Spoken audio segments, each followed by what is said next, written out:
Hello students, क्या हाल चाल है? कैसे बच्चे आप लोग? कैसा चल रहा है आप लोग का पढ़ाई लिखाई? अच्छा चल रहा है? चलिए गुड। अच्छा चल रहा है तो बहुत सुंदर, नहीं चल रहा है तो मेहनत करना क्या कर दीजिए, शुरू कर दीजिए।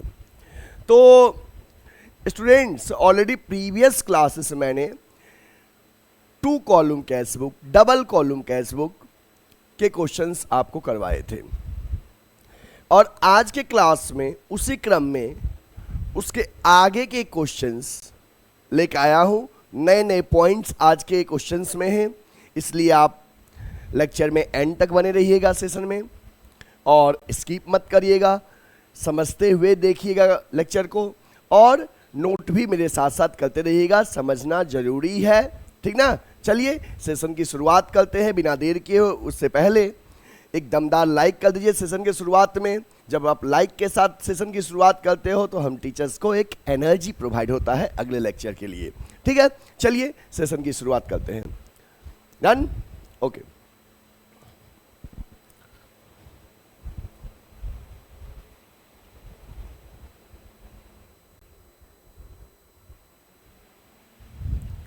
चलिए बच्चे,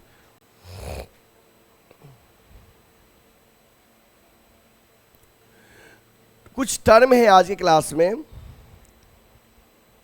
नए नए, उसका ट्रीटमेंट आपको समझाते हैं कि उस टर्म का क्या ट्रीटमेंट होगा, ठीक है। चलिए,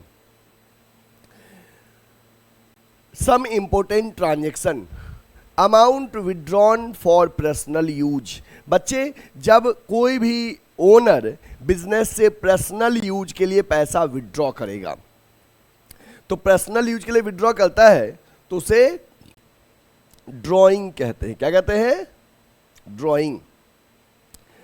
तो पेमेंट अगर कोई भी पर्सनल यूज के लिए विड्रॉ करेगा तो क्रेडिट साइड में बाय ड्रॉइंग लिखिएगा। यदि कैश विड्रॉ किया है तो कैश कॉलम में लिखिएगा। यदि बैंक से विड्रॉ किया है तो बैंक कॉलम में लिखिएगा, क्रेडिट साइड में as per situation.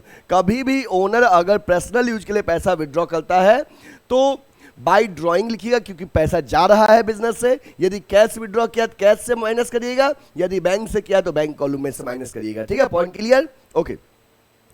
Endorsement of cheque. Endorsement of cheque क्या होता है? जैसे मान लो बच्चे कि अगर हमें किसी से चेक मिला, अब वो चेक हम अपने बैंक में जमा ना करके किसी दूसरे को हमने ट्रांसफर कर दिया, तो उस चेक को इंडोर्समेंट बोलते हैं। इंडोर्स, ठीक ना। जैसे कि एग्जांपल तौर पे समझिए कि मान लो हमें 10 जुलाई को मोहन से चेक मिला, हमने उसे बैंक में जमा नहीं किया, तो मोहन से चेक मिला तो हमने एंट्री किया cheque in hand account debit to Mohan.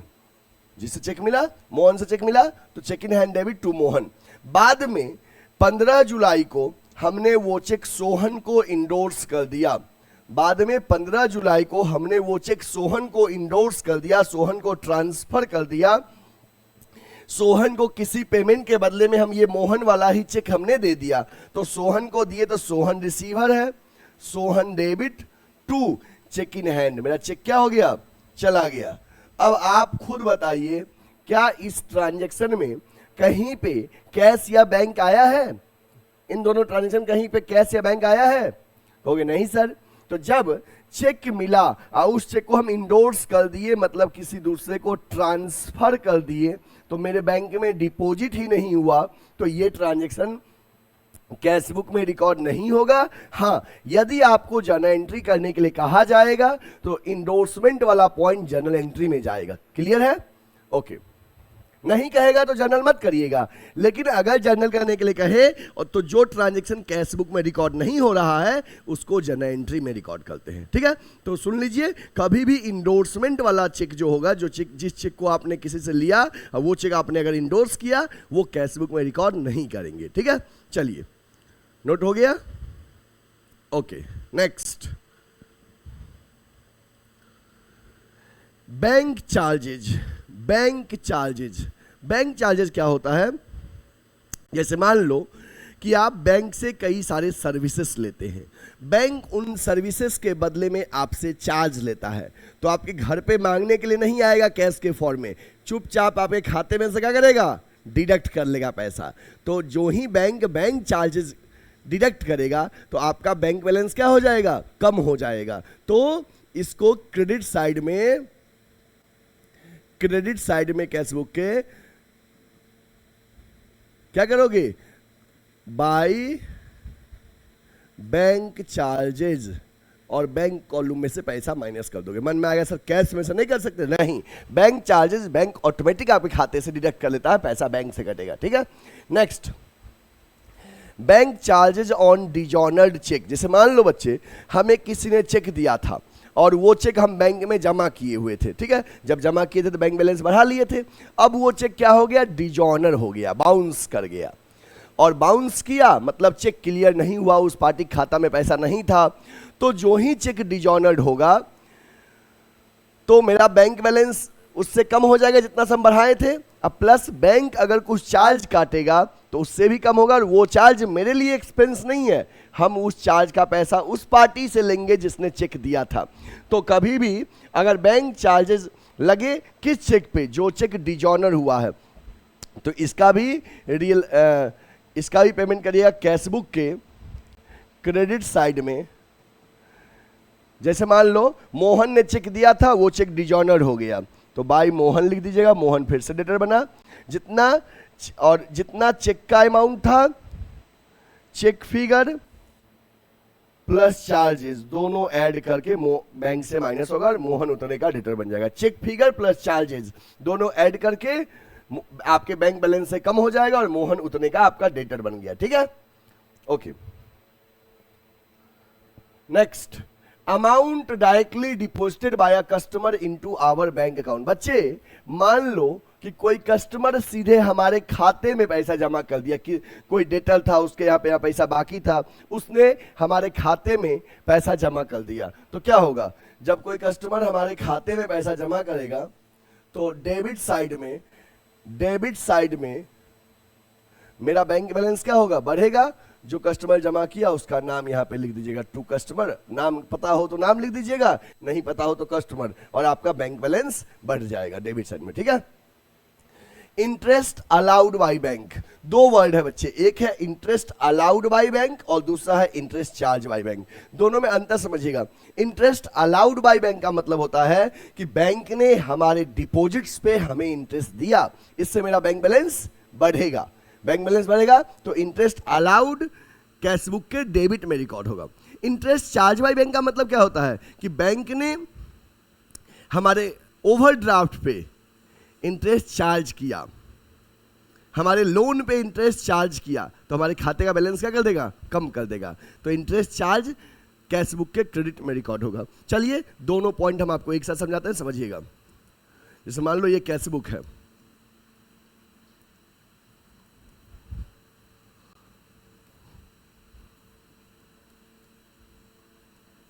ये डेबिट साइड और ये क्रेडिट साइड, ठीक है, कैश और बैंक। अब समझिएगा, जब बैंक आपको इंटरेस्ट अलाउ करेगा तो आपका बैंक बैलेंस बढ़ेगा, बैंक बैलेंस बढ़ेगा। तो बैंक बैलेंस बढ़ेगा तो डेबिट साइड में टू इंटरेस्ट, ये बैंक ने आपको इंटरेस्ट अलाउ किया, आपका बैंक बैलेंस बढ़ा, है ना। इंटरेस्ट अलाउड भी लिख सकते हो या इंटरेस्ट भी लिख सकते हो, आपके समझने के लिए हम अलाउड लिख दे रहे हैं ताकि आपको समझ में आए। और जब बैंक आपसे इंटरेस्ट चार्ज करेगा तो आपके खाते से पैसा क्या करेगा, काट लेगा, बैंक बैलेंस कम हो जाएगा बाय इंटरेस्ट। यहां पे आपके समझने के लिए चार्ज लिख देते हैं, चार्ज का मतलब बैंक ने काटा, ये वाला ट्रांजेक्शन इधर गया, ठीक है, समझ में आ गया। बैंक इंटरेस्ट अलाउ करेगा तो खाते का बैंक बैलेंस बढ़ेगा, बैंक इंटरेस्ट चार्ज करेगा तो खाते का बैंक बैलेंस घटेगा। चलिए इसको नोट कर लीजिए, हो गया, डन डन।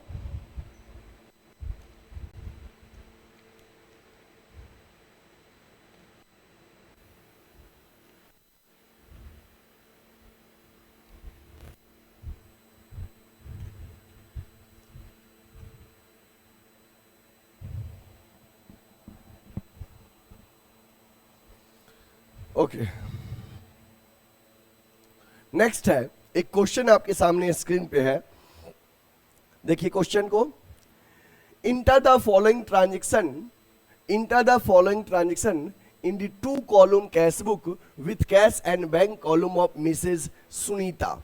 ठीक है, मिसेस सुनीता बिजनेस की ओनर है, उसके बुक्स ऑफ अकाउंट में इस ट्रांजेक्शन को रिकॉर्ड करना है। ये डबल कॉलम कैश बुक का क्वेश्चन है। ठीक है, चलिए इस क्वेश्चन को आज हम लोग सॉल्व करेंगे। डबल कॉलम कैश बुक का सभी बच्चे क्या करिए, फॉर्मेट को ड्रॉ करिए। सभी बच्चे डबल कॉलम कैश बुक के फॉर्मेट को ड्रॉ करिए, और उससे पहले question neat and clean form में है, इस क्वेश्चन का स्क्रीनशॉट ले लीजिए या नोट कर लीजिए। Done, okay. चलिए डबल कॉलम कैश बुक का फॉर्मेट ड्रॉ करते हैं।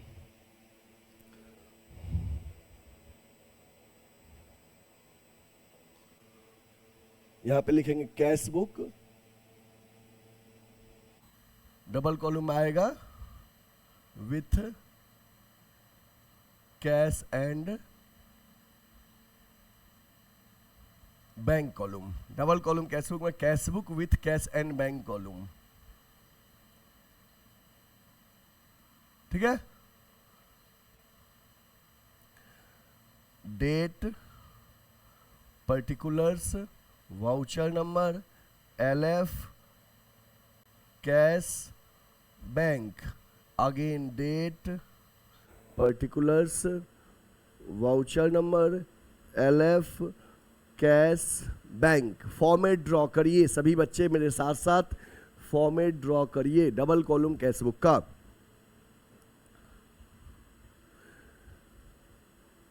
Date, particulars, voucher number, LF, cash, bank. Again date, particulars, voucher number, LF, cash, bank. ये राइट साइड क्रेडिट साइड और लेफ्ट साइड डेबिट साइड। ठीक है, ये format सभी बच्चे ड्रॉ कर लीजिए। Date, particulars, voucher number, LF, cash, bank. Date, particulars, voucher number, LF, cash, bank. Double column cash book का फॉर्मेट ड्रॉ कर लीजिए जल्दी से।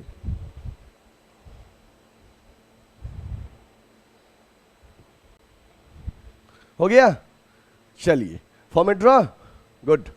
अब बच्चे हम लोग क्वेश्चन को सॉल्व करेंगे। ठीक है, क्वेश्चन का पहला पॉइंट पढ़ते हैं, क्या कर रहा है। पहला पॉइंट है 2018 में जनवरी 1 को कैश इन हैंड मेरे पास है 70,000 और बैंक ओवरड्राफ्ट है 50,000। मतलब कि मंथ के शुरुआत में मेरे पास कैश का पॉजिटिव बैलेंस है, तो डेबिट साइड में लिखेंगे ओपनिंग बैलेंस के तौर पे BD, और बैंक का निगेटिव बैलेंस है। क्योंकि कैसे पता चला सर आपको निगेटिव बैलेंस है, जब बैंक ओवरड्राफ्ट दिया रहता है इट मींस हमारा बैंक बैलेंस निगेटिव में है 50,000। ठीक ना, बैंक ओवरड्राफ्ट मतलब मेरा बैंक बैलेंस निगेटिव में है। तो चलिए कैश इन हैंड 70,000 है और बैंक ओवरड्राफ्ट 50,000 है 1 तारीख को। इसको नोट करिए आप, इसको नोट करिए। कैश इन 1 तारीख को 2018 का है ना डाटा, हाँ 2018 का है, तो यहाँ पे 2018 लिख दीजिए, यहां भी 2018। ईयर बार बार नहीं लिखिएगा। और किस मंथ का है, जनवरी मंथ का फर्स्ट ट्रांजैक्शन 1 जनवरी को। 1 जनवरी को कैश का ओपनिंग बैलेंस है 70,000, तो इधर डेबिट में टू बैलेंस BD, कैश का 70,000 यहां पे लिख दिए। अगर नॉर्मल होता कैश एट बैंक तो बैंक का भी इधर ही लिखा था, बट बैंक ओवरड्राफ्ट है मतलब कि मेरा बैंक बैलेंस निगेटिव में है। लास्ट मंथ मैंने जितना रिसिप्ट आया उससे ज्यादा पेमेंट कर दिया, मतलब मेरा बैंक बैलेंस निगेटिव में हो गया। समझे बात ना, तो उसको निगेटिव क्रेडिट साइड में लिखिएगा। 1 तारीख को ही, 1 जनवरी को ही बाय बैलेंस BD कितना है 50,000। कैश का तो हमेशा पॉजिटिव आएगा, डेबिट में आएगा BD। बैंक का मे बी डेबिट में आ सकता है, मे बी क्रेडिट में आ सकता है। जब बैंक ओवरड्राफ्ट दिया रहेगा तो क्रेडिट में लिखिएगा। ठीक है, चलिए पहला पॉइंट हो गया। ओके, दूसरा पॉइंट देखते हैं। पहला हमने इस डेट और इस डेट का ट्रांजेक्शन कर लिया और यहाँ पे ये ट्रांजेक्शन और ये रिकॉर्ड कर दिया। ठीक है, नेक्स्ट देखते हैं क्या कह रहा है। जनवरी 4 को सोल्ड गुड्स फॉर कैश 50,000। जनवरी 4 को sold goods for cash 50,000। Goods cash में बेचे। बच्चे गुड्स जब हम कैश में बेचेंगे तो मेरे पास पैसा क्या होगा, आएगा तो 50 शेयर बेचे हैं तो यहाँ पे 50 शेयर लिख दीजिए कैश, और गुड्स बेचेंगे 4 जनवरी को बेच रहे हैं, 4 जैन टू सेल्स अकाउंट, गुड्स बेचते हैं क्या लिखते हैं सेल्स, कैश में लिख दिए फिगर। नेक्स्ट, ये हो गया सोल्ड गुड्स फॉर कैश वाला पॉइंट। नेक्स्ट है cash deposited into bank 80,000, cash deposited into bank 80,000। बच्चे जब बैंक में कैश जमा करेंगे, कैश डिपॉजिट करेंगे बैंक में 80,000, तो क्या होगा, जब बैंक में कैश जमा करेंगे, समझे बात ना, बैंक में कैश जमा करेंगे तो आपका बैंक बैलेंस बढ़ेगा, बिजनेस का आपका बैंक बैलेंस बढ़ेगा, ठीक है, बैंक में कैश जमा कर रहे हैं, और आपका अवेलेबल कैश जो होगा बिजनेस का वो कम होगा। जब आप बैंक में कैश जमा करोगे तो आपका बैंक बैलेंस बढ़ेगा, बढ़ेगा ना, और बिजनेस का अवेलेबल कैश घटेगा, और ये ट्रांजैक्शन कैश बुक के दोनों साइड इंपैक्ट पड़ रहा है। तो कौन सा वर्ड क्लिक कर रहा है दिमाग में, कॉन्ट्रा एंट्री, कौन सा वर्ड, कॉन्ट्रा एंट्री, कि सर जब कोई भी ट्रांजैक्शन कैश बुक के दोनों साइड इंपैक्ट करेगा तो उस ट्रांजैक्शन को हम कॉन्ट्रा ट्रांजैक्शन कहते हैं। एक साइड कैश कॉलम, दूसरे साइड बैंक कॉलम, एक साइड बैंक कॉलम, दूसरे साइड कैश कॉलम, दो ही ट्रांजैक्शन कॉन्ट्रा है। Cash deposited into bank, cash bank में जमा किए तो बैंक बैलेंस बढ़ा, कैश घटा। कैश बैंक से विड्रॉ किए तो कैश बढ़ा और बैंक बैलेंस घटा, तो ये कॉन्ट्रा एंट्री है, ठीक ना। तो यहां पे आप क्या है कि 5 जनवरी को कैश बैंक में आप जमा कर रहे हैं 80,000 का, ठीक है। चलिए तो इसको लिखते हैं 5 जनवरी को, 5 जनवरी को कैश बैंक में जमा कर रहे हैं तो आपका बैंक बैलेंस 80,000 से बढ़ेगा, ठीक है। और सेम डे आपका कैश 80,000 से क्या होगा, कम हो गया 80,000 से। 5 जनवरी को आपने कैश बैंक में जमा किया तो बैंक बैलेंस बढ़ा और अवेलेबल कैश घटा। पहले फिगर लिख दीजिएगा, ठीक ना, फिगर कॉलम में लिख दीजिएगा, अमाउंट लिख के। अब कैश क्या लिखना है ये समझिएगा बच्चे। जब कैश आपने बैंक में जमा किया, बैंक बैलेंस बढ़ा, तो यहाँ पे बैंक कॉलम में फिगर है तो 2 लगा के यहाँ पे कैश लिख दीजिएगा, और LF कॉलम में C फॉर कॉन्ट्रा। ये जब बैंक कॉलम में फिगर है तो यहाँ पे कैश लिखाएगा, डेट इंडिकेट करेगा कैश जमा हुआ है बैंक में, और जब फिगर यहाँ पे कैश कॉलम है तो यहाँ पे बाय बैंक लिखाएगा, इंडिकेट होगा कि बैंक में जमा हुआ है इसलिए कैश घटा है, और LF में C लिखाएगा, C for Contra, C for not Chandan sir, C for Contra, ठीक है। ओके, क्लियर है। ओके, नेक्स्ट, ये वाला हो गया cash deposited into bank. Next क्या है बच्चे, जनवरी 6 का परचेज गुड्स फ्रॉम मीना 30,000। बताओ, आप ही लोग बताओ, गुड्स मीना से परचेज किए, किधर रिकॉर्ड होगा, डेबिट में कि क्रेडिट में, नहीं रिकॉर्ड होगा, गुड। ये ट्रांजैक्शन रिकॉर्ड नहीं होगा। क्यों नहीं रिकॉर्ड होगा, क्योंकि मीना से परचेज किए हैं। इट मींस कैसे परचेज कर रहे हैं, क्रेडिट में परचेज करते हैं, और cash book does not record credit transaction as well as non cash transaction, है ना। तो ये ट्रांजैक्शन कैश बुक रिकॉर्ड नहीं होगा, ये रिकॉर्ड नहीं होगा क्योंकि ये क्रेडिट ट्रांजैक्शन है, ठीक ना। मीना से उधार में परचेज किए, ना पैसा आया और ना गया, तो कैश बुक रिकॉर्ड नहीं होगा। नेक्स्ट ट्रांजैक्शन है cheque issued to Meena in full settlement 28,800। बच्चे हमने मीना को 7 जनवरी को चेक इशू किया, किसी को चेक इशू किए मतलब चेक दिए, और चेक किसी को हम काट के देंगे तो वो पर्सन जाके बैंक से हमारे पैसा क्या करेगा, निकाल लेगा। चेक इशू करोगे तो आपके बैंक से पैसा घटेगा, डिक्रीज होगा, ठीक ना। तो मीना को आपने 7 जन को 28,800 का चेक दिया तो आपका बैंक से पैसा घटेगा। चलिए माइनस करिए, 28,800 7 जैन को मीना को चेक दिए तो बाय मीना बैंक से पैसा आपका कम हो गया। नेक्स्ट, ये पॉइंट हो गया। नेक्स्ट है जनवरी 8 को withdrawn from bank for personal use 5,000। बच्चे बैंक से पर्सनल यूज के लिए विड्रॉ किए हैं, ऑफिस के लिए नहीं किए हैं, पर्सनल यूज के लिए। और जो ही पर्सनल यूज पढ़ते हो दिमाग में कौन सा वर्ड क्लिक करता है, ड्रॉइंग। कौन सा वर्ड, ड्रॉइंग। तो बच्चे पर्सनल यूज के लिए 8 जनवरी को बैंक से आपने 5,000 विड्रॉ किया है तो आपका बैंक से विड्रॉ किया पैसा बैंक से घटा, और पर्सनल यूज वाले में 8 जनवरी को आपने विड्रॉ किया है तो यहां पे लिख दोगे बाय ड्रॉइंग।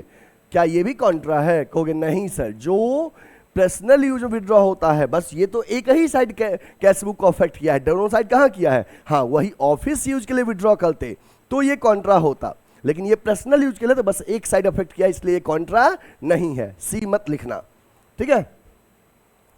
ओके, ये हो गया withdrawn for personal use. Next क्या है? जनवरी 12 को sold goods to Ajay and cheque receive from him 25,000। बच्चे अजय को गुड्स बेचे और अजय से चेक मिला 25,000। अब सुनो चेक वाला कहानी सुनो। कभी भी किसी से चेक मिले, अगर उस चेक के बारे में ये इंफॉर्मेशन गिवन है कि that you have deposited the cheque into same day in your bank, तब तो बैंक बैलेंस बढ़ा दोगे। लेकिन अगर उस सेंटेंस में ये गिवन नहीं है कि चेक जमा हुआ कि नहीं हुआ, उस सेंटेंस में जैसे यहाँ पे लिखा है sold goods to Ajay and cheque receive from him, Ajay को गुड्स बेचे और चेक मिला, ये जानकारी नहीं है उस सेंटेंस में कि अजय का चेक जमा हुआ कि क्या हुआ, नो इन्फॉर्मेशन। तो क्या करना बच्चे, उस सेंटेंस के बाद नीचे जितने सेंटेंस हो उसको रीड कर लीजिएगा, पता चल जाएगा कि बाद में जमा कर रहे हो कि इंडोर्स कर रहे हो। इंडोर्स मतलब ट्रांसफर। तो अगर बाद में जमा कर रहे हैं तो आज जमा नहीं हुआ, आज चेक इन हैंड रह गया, और चेक इन हैंड रह गया तो कैश बुक रिकॉर्ड नहीं होगा आज। बाद में अगर जमा कर रहे हैं, लेटर ऑन अभी पढ़ेंगे क्या होगा, बाद में अगर जमा कर रहे हैं तो जिस दिन को जमा करेंगे उस दिन बैंक बैलेंस बढ़ेगा, और बाद में अगर इंडोर्स कर दिए तो ना आज की रिकॉर्डिंग होगा ना इंडोर्समेंट के दिन की रिकॉर्डिंग होगा। चलिए पढ़ के देखते हैं क्या होगा। तो अजय को गुड्स बेचे और चेक मिला। अब इसके बाद के ट्रांजेक्शन लिखा है check receive from Ajay deposited into bank, लिखा है अजय का चेक बैंक में जमा हो गया, मतलब कि 12 तारीख को चेक का एंट्री नहीं होगा, ये जर्नल में जाएगा। कहाँ जाएगा 12 तारीख का ट्रांजेक्शन? जर्नल में, चेक इन हैंड है ना। ये 25,000 जो है ये जर्नल में जाएगा इस डेट का। इसके बाद उस दिन क्या एंट्री करोगे जर्नल में अगर रिकॉर्ड करना होगा तो? हालांकि आपको कहा नहीं है करने को तो मत करना, बट हम समझा रहे हैं कि अगर कहता तो जर्नल जाता, अदरवाइज कैश बुक नहीं जाएगा ये ट्रांजेक्शन कि अजय को गुड्स बेचे और चेक मिला तो cheque in hand debit to Ajay. बाद में 17 तारीख को अजय का चेक बैंक में जमा किए, तो जब अजय का चेक बैंक में जमा किए तो उस दिन बैंक बैलेंस बढ़ेगा, bank debit to cheque in hand. कितना? 25,000 का है 17 तारीख को। ओके, 17 जैन को टू चेक इन हैंड कितना है? 25,000 का था ना। हाँ, 25,000 का। नेक्स्ट, ये पॉइंट हो गया, ये पॉइंट हो गया। नेक्स्ट है जनवरी 20 को बैंक चार्जेज 500। बच्चे बैंक चार्जेज 500 रुपया, बैंक ने 500 रुपया बैंक चार्जेस काटा। जब मुझे बताओ, जब बैंक चार्जेस काटेगा तो सवाल होगा सर बैंक चार्जेस क्या होता है? बैंक कई सारा सर्विसेज देता है, उन सर्विसेज के बदले में चार्ज काटता है, उस चार्ज को बैंक चार्जेस बोलते हैं। तो बैंक ने बैंक चार्जेस 500 रुपया काटा, तो क्या घर पे आके मांगा? नहीं, चुपचाप बैंक से काट लिया। 20 जनवरी को बैंक ने 500 रुपया चार्ज काटा बाय बैंक चार्जेज, आपके खाते से 500 रुपया कम हो गया, ठीक ना। नेक्स्ट, ये वाला हो गया बैंक चार्जेज वाला। नेक्स्ट है इंटरेस्ट चार्ज बाय बैंक 2500। बच्चे कुछ देर पहले मैंने बताया था दो वर्ड, एक इंटरेस्ट अलाउड बाय बैंक और एक interest charge by bank. Interest allowed by bank मतलब इंटरेस्ट बैंक ने इंटरेस्ट दिया, और charge interest bank charge by interest का मतलब क्या हुआ कि बैंक ने इंटरेस्ट चार्ज किया, खाते से काट लिया। तो यहाँ पे लिखा है इंटरेस्ट चार्ज बाय बैंक 2500। 22 जनवरी को बैंक ने इंटरेस्ट चार्ज किया, तो बैंक इंटरेस्ट चार्ज किया 2500, तो आपके खाते से 2500 क्या हो जाएगा? कम हो जाएगा बाय इंटरेस्ट, ठीक है, ठीक है ना, बैंक इंटरेस्ट चार्ज कर लिया। नेक्स्ट क्या है? Receive cash from Ramesh. Ramesh से कैश मिला 28,000। रमेश से कैश मिला, तो बच्चे जब रमेश से कैश मिलेगा तो आपका बैंक कैश बढ़ेगा ना कि बैंक बैलेंस बढ़ेगा। यहां पे लिखोगे टू रमेश, किस डेट को मिल रहा है? 23 जैन को, 23 जैन को, ठीक है। रमेश से कैश मिला, ओके, ये पॉइंट हो गया। Next, paid Sunita life insurance premium by cheque. बच्चे, सुनीता का लाइफ इंश्योरेंस प्रीमियम चेक से पे किए। जा सोचो कि सुनीता के लाइफ इंश्योरेंस प्रीमियम आपने चेक से पे किया, सुनीता का लाइफ इंश्योरेंस प्रीमियम आपने चेक से पे किया, तो इस सिचुएशन में क्या होगा कि चेक से पे किए तो बैंक बैलेंस घटेगा, और सुनीता का लाइफ इंश्योरेंस प्रीमियम है। सुनीता कौन है? बिजनेस की ओनर है। ओनर का लाइफ इंश्योरेंस प्रीमियम पे किए, क्या ये बिजनेस का एक्सपेंस है? कहोगे नहीं सर, लेकिन पैसा तो बिजनेस से जा रहा है, और जो ही लाइफ इंश्योरेंस आया ये पर्सनल एक्सपेंसेस के लिए क्या वर्ड यूज होगा? ड्रॉइंग। कौन सा वर्ड? ड्रॉइंग। चलिए 28 जनवरी को बैंक से, सॉरी हाँ 28 जनवरी को बैंक से 15,000 रुपया माइनस करिए, बैंक से 15,000 माइनस करिए, और यहां लिख दीजिए बाय ड्रॉइंग, कि वो उसका पर्सनल एक्सपेंसेस लिए हमने ड्रॉइंग वर्ड लिखा, ठीक है। लास्ट ट्रांजैक्शन क्या है? लास्ट ट्रांजैक्शन है जनवरी 30 को, deposited into bank the entire balance after remaining 5,000 cash in business. मतलब यहां पे कह रहा है deposited into bank entire balance after retaining 5,000 cash in business. ये ट्रांजैक्शन इंपॉर्टेंट ट्रांजैक्शन है, आप सभी बच्चे यहां पे लिख लीजिए इंपॉर्टेंट। ये ट्रांजैक्शन जो है जनवरी 30 वाला इंपॉर्टेंट ट्रांजैक्शन है, आप सभी बच्चे इंपॉर्टेंट लिख लीजिए। कई क्वेश्चन में ये पॉइंट आएगा तो बच्चे गलती करते हैं, मैं आपको समझा देता हूं कैसे करना है, गलती नहीं होगा।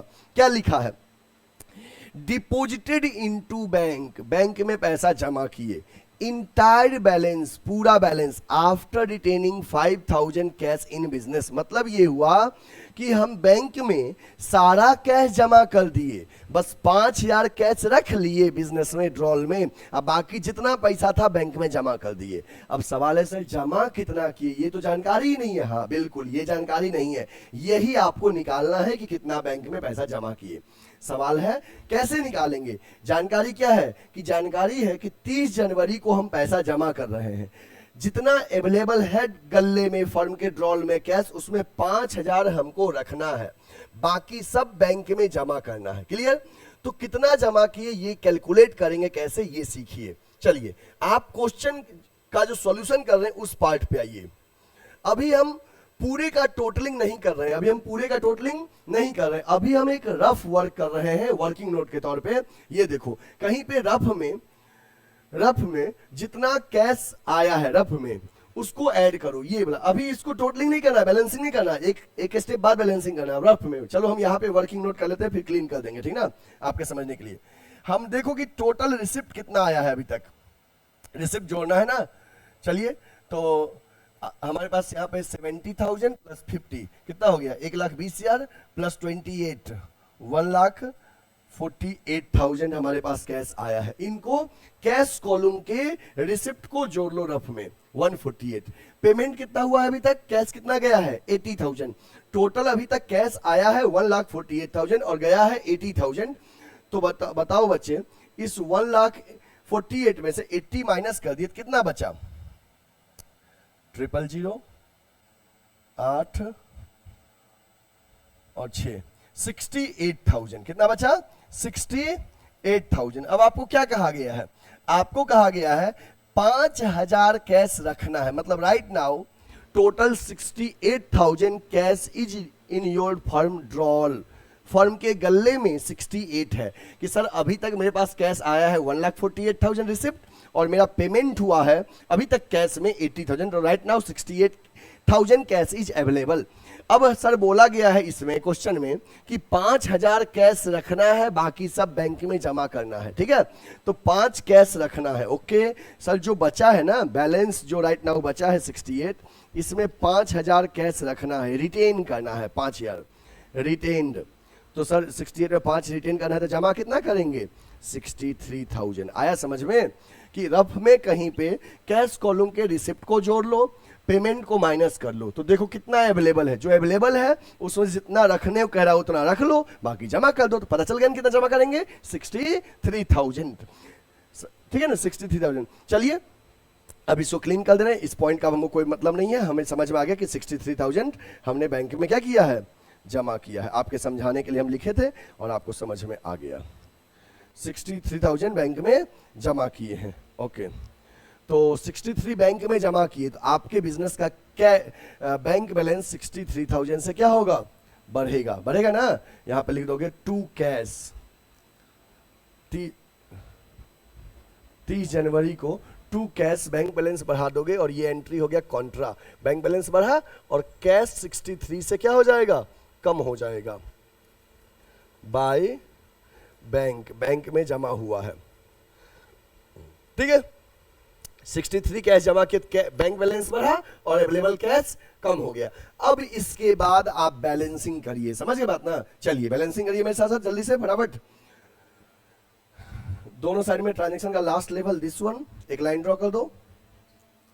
ये रिसिप्ट साइड है, यहां पे लिख दो टोटल रिसिप्ट, कुल कितना पैसा आ रहा है।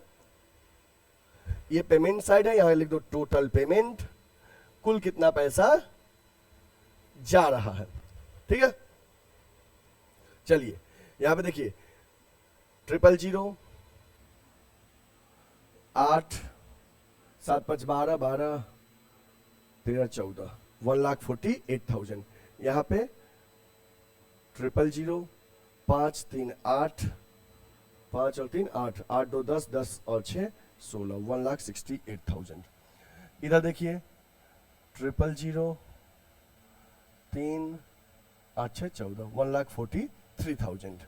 इधर देखिए 00, 8, 5, 13, 13, 5, 18 का 8 कैरी 1, 8, 5, 13, 13, 13, 2, 15, 15, 5, 20 और 1, 21 का 1 कैरी 2, 5, 2, 7, 7, 7, 1, 8 और 2, 10, ठीक है। ये हमारा आ गया टोटल रिसिप्ट। एक बार आप अपने से कर लीजिए, हो गया। अब बैलेंसिंग करिए, देखिए कि कैश का रिसिप्ट साइड ज्यादा है तो बैलेंसिंग इधर होगा, बाय बैलेंस सीडी, महीने के आखिरी में बाय बैलेंस सीडी। पहले कैसे करिए, एक लाइन छोड़ के 1,48,000 लिखिएगा, यही 1,48,000 यहां पे एक लाइन छोड़ के लिख दीजिएगा 1,48,000। इस रिसिप्ट में से पेमेंट माइनस करिएगा तो कितना आएगा बैलेंसिंग से, 5,000। और बोला भी था 5,000 रखना है, तो जितना रखना है उतना मेरे पास कैसा है, 5,000 हो गया। और बैंक में देखो, बैंक का 1,68,000 आया है बैंक में रिसिप्ट के तौर पे, यही पेमेंट साइड के एक लाइन छोड़ के लिखे 1,68,000। बैलेंसिंग 00, 8, 2, 10 का 0 कैरी 1, 1, 1, 2 और 6, 8 और 8 यहाँ पे 10 में 6 जोड़ेंगे तो 66,200, 66,200 हो गया हमारा कैसेट बैंक। इस सीडी को अगले महीने के 1 तारीख को, इस सीडी को अगले महीने के 1 तारीख को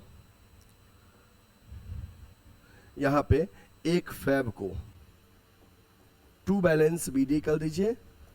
कितना कैश का कितना है 5,000 और बैंक में कितना है 66,200 हो गया। अब फिर पैसा आएगा तो इधर लिखाएगा। चलिए ये क्वेश्चन कंप्लीट हो गया। आप इस क्वेश्चन को नोट करना चाहते हैं तो नोट कर लीजिए, 1 to टेक स्क्रीनशॉट ले लीजिए। Done done